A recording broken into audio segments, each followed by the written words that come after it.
What's up? So ngayon, DIY tayo. DIY cleaning sa ating sasakyan. So ngayon, ito ipapakita natin yung loob.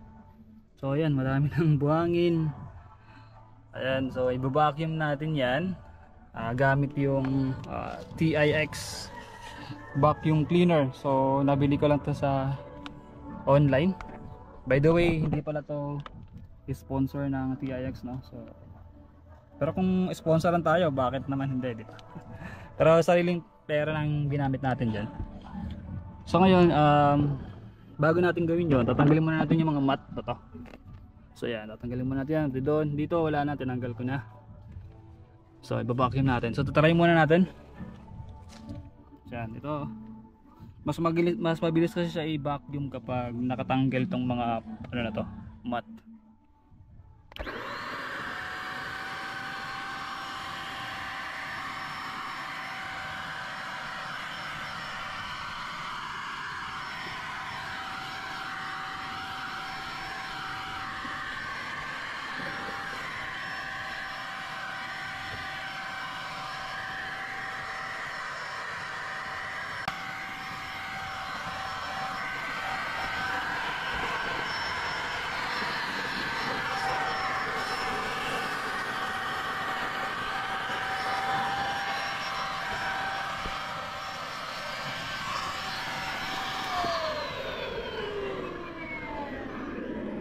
So ayan, tinesting natin yung vacuum. So nakakuha naman siya ng mga buhangin or mga dumi. So ngayon, tatanggalin ko muna yung mga mat para dito. So ayan, tatanggalin ko muna yung mga mat para mas maganda i-vacuum. So makita nyo dito, oh, may mga buhangin na siya. Ayan, oh. So goods naman. Para mas maganda natin, mas maganda yung result, para mas maganda yung pag-vacuum, tanggalin muna natin yung mga mat. Okay?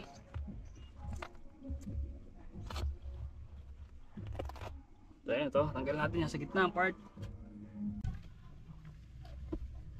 Okay, so dito ang part naman, tatanggalin natin yung mat sa kabilang side para mas maganda yung pag-vacuum natin. So yan, may mga may mga teacherya. Yung anak ko kasi mahilig kumain sa loob ng sasakyan, so isang kinakaalat lang niya dito sa loob.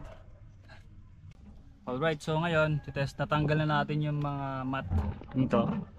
So ngayon, makikita nyo may mga nakatirang dumi. So yan yung babacuum natin. Okay, let's go. Tingnan dito, sa vacuum may mga nahigop na siya na mga buhangin. So goods naman siya.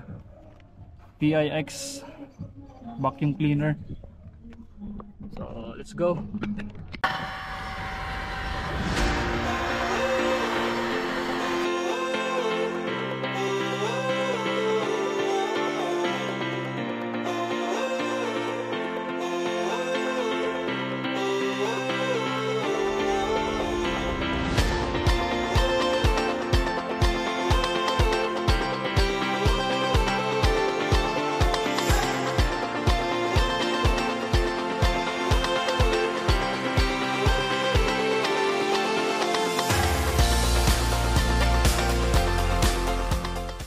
So yan mga kaibigan, no?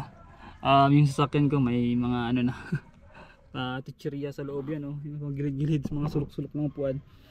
Yung anak ko kasi mahilig kumain ng teacherya, so minsan nilalagay lang yan kung saan-saan pag hindi niya na kinakain. So kailangan maigi talaga na kailangan natin irregular cleaning ng ating mga sasakyan.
So guys, okay naman yung kanyang result. Ayan o, pakita natin. So may mga buhangin siya nakukuha. Ayan o. So ayos din naman yung result nitong TIX. Pang DIY talaga siya. So gagawin natin, nilipat tayo dun sa kabila. Dito sa kabilang part kasi mahirap dito mag-vacuum. Mahirap pag dito tayo sa kabilang side. So lilipat tayo doon para mas mabilis natin i-access yung pag-vacuum. Ayun, so nandito tayo sa kabilang side. So vacuum natin. Ilinisan ko muna pala to kasi masyado nang madami yung kanyang buhangin. So ayan oh, masyado nang madami yung buhangin. Ilinisan ko muna to. Ito yung paglinis pala nito is tinatanggal lang to. Yan, may push button dito. Ito, tatanggalin lang tong pang pinaka-filter niya. Tapos yun, ipapagpag mo siya o ibabrush mo para tanggalin yung mga alikabok. Tapos dito yung kanyang stock ng dito na mismo lahat nahihigop yung mga buhangin or dumi. So ganun lang, balik lang natin yung filter tapos pasok dito. Yan, nakalak na. So ganun lang. So dito i-vacuum natin part na to.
So ayan, nilinis na natin dito sa kabilang part. So check natin. Yan no. So mukhang good, ayos naman yung TIX vacuum cleaner natin. So check the result. Pero itong part na to kailangan ng tubig yan. So linisan, punasan natin mamaya ng water, gamit yung water. So check yung result. So okay naman siya. Ayos naman. Yan o, nakikita ko yung sa loob. Dami ng buhangin. Daming buhangin na nakukuha. So ayos. So dito pa lang tayo sa gitnang part. Tatry natin yung sa harapan. And then dito sa pinaka back seat o sa third row. Okay guys, so since natapos na natin dito na part, ang ginagawa ko is binabalik ko na kaagad yung mga mats na nakalagay dito. So ayan guys, so matapos na to.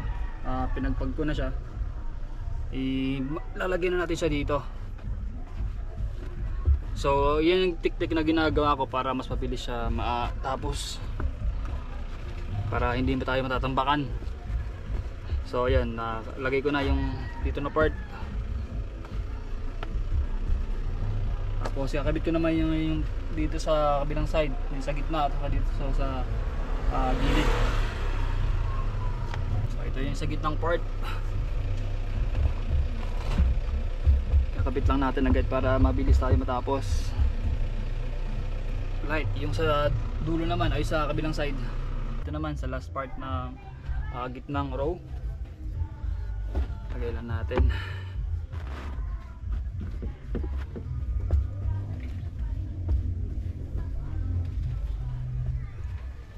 Yan, so complete na tayo sa gitnang part. Next, yung third row naman. So let's go. Alright, so to access yung third row, kailangan natin ito ibaba. Siyempre, para ma-access natin, kailangan natin ibaba. Tapos itupi yung upuan sa gitna. Okay, so basic lang naman yan. Ganun lang yan. Up. Oh, may mga papel pa dito. Ito papel. Resibo. Diyos ko po, may resibo pa natira. Yan nga, kailangan talaga natin nililinis talaga regularly. So ayan, may mga biscuit pa. Yung anak ko kasi mahilig sa biscuit pag nasa biyahe, so kumakain siya pag nasa biyahe. So ayun, pag mga na hindi na niya gusto, tinatapon lang kung saan saan. So ayun, kailangan talaga natin regular vacuum sa loob. Okay, so kabilang part naman, access natin doon.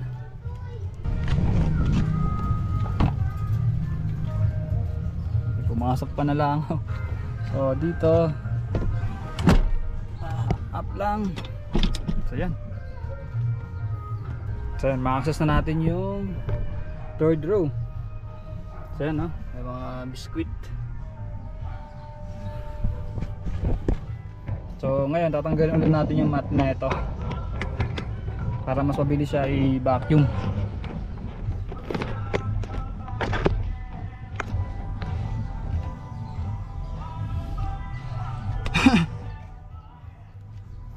Ayan, tatanggalin natin yung mga mat nito. Dito sa likod, isang buo yung mat na ito.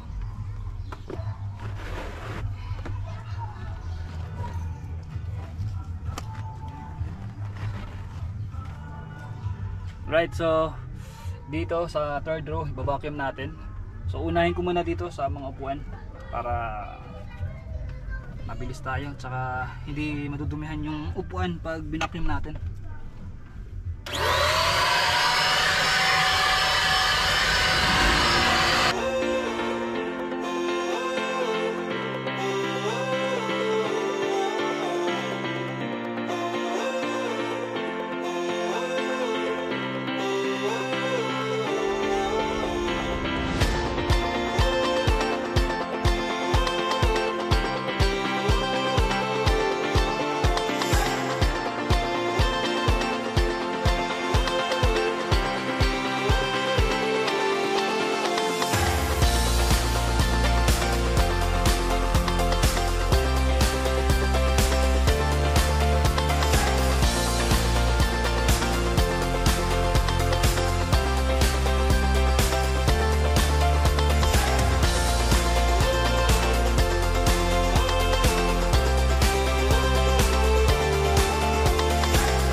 By the way guys, sinasama ko i-vacuum yung mga upuan kasi may part kasi na nakadikit yung mga buhok or may mga nakadikit na dumi like yung mga chichirya.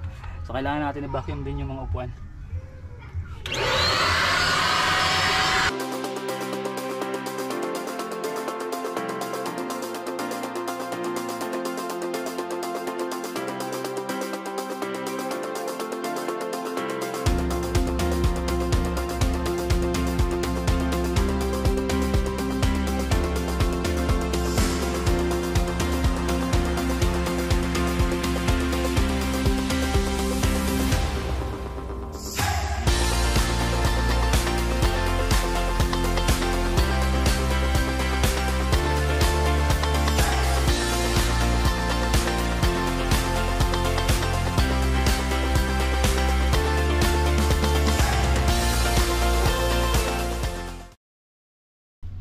Right, so we're done dun sa mga upuan. Dito naman tayo sa part ng baba.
So ayan, no, may mga nakukuha pa rin.